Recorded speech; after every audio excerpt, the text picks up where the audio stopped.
देवगढ़ जिला पुलिस पक्षर स्थानीय reserve police पड़िया 26तम ओडिशा शहीद स्मृति दिवस पालित हो जाएगी। देवगढ़ आरक्षी अधीक्षक अनिल कुमार मिश्र जोगदे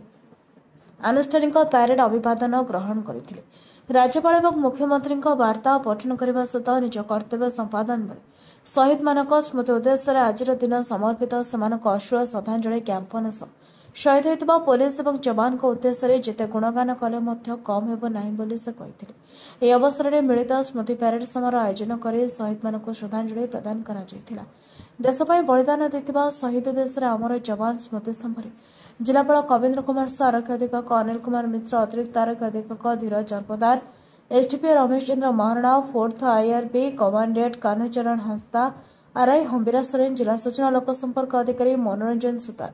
पुलिस विभाग वरिष्ठ अधिकारी निमंत्रित अतिथि श्रद्धासुमन अर्पण करने श्रद्धांजलि नहीं। अवसर में सीआरपीएफ रे कार्य करथिबा बेले शहीद होइतिबा देवगढ़ जिलार 2 जण शहीद परिवार को सम्मानित करा भाटसिंह ग्रामर शहीद शांतन धळ एवं पुडाडी ग्रामर शहीद कार्तिकेश्वर महापात्र परिवार को उपढौकन प्रदान पूर्वक जिला पुलिस पक्षर सम्मानित करा देवगढ़ टिकेश्वर गुरुंग रिपोर्ट न्यायपति टीवी।